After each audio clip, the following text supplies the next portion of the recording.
gotta ask you too, man, because y'all were close to fighting. It seemed like you and Devin Haney last year. You think he puts in work against Jojo Diaz, or that's a tough fight? I would never go against none of my foes. I would never go against none of my foes. I hope Jojo Diaz knock his ass out. Fellow Olympian. That's right. Right. He's a fellow Olympian, and he was also someone that I competed against.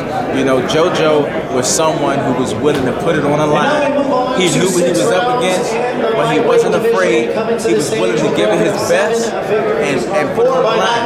His best wasn't good enough, but I can respect that from a competitor of the sport that I participated in. Gervonta Tank Davis, he ain't willing to put it on the line. He ain't willing to put it on the line.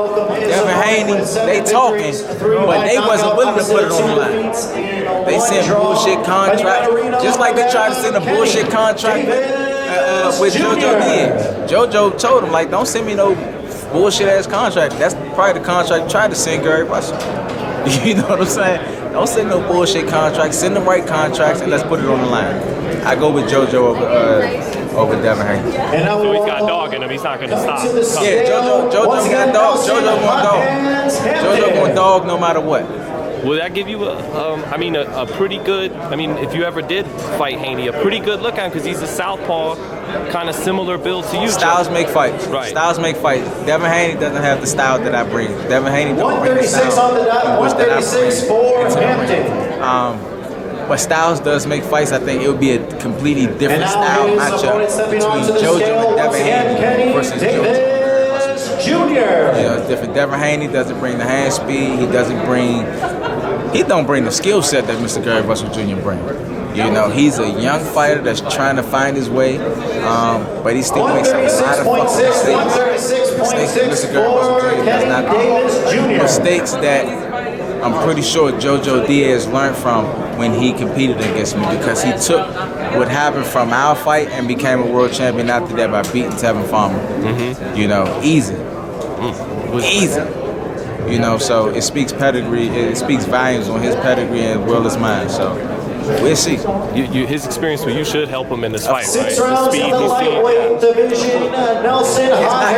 Jojo would never get in the ring with a fighter that's going to bring the hand speed and the IQ in which that I was bringing. Does he have some pop, Gary? Jojo? Yeah. Jojo has a little pop. Jojo got a little pop. I mean, I never got hit solid by him. You know, he looks like a good body puncher. You don't give credit for body punches unless you're hurting the person, or you taking unless you hurt a person, or you send them to the canvas. When someone gives people credit for body punches, that's because they have nothing else to fucking say. You can't give credit for body punches unless you're hurting the person to the body. It's showing that you're hurting him, or you actually knock the person down to the canvas. You don't get credit for that. That's equivalent to someone saying you have a good chin.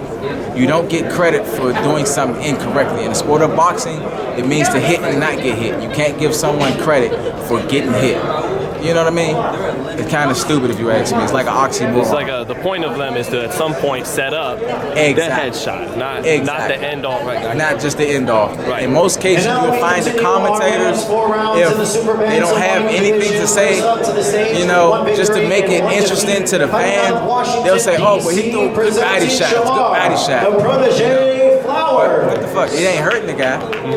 It's not debilitating. It's not a debilitating shot. It's nothing like that. You didn't take the guy down to the ground. So what's the point? I feel like you're just trying to search for something to look for.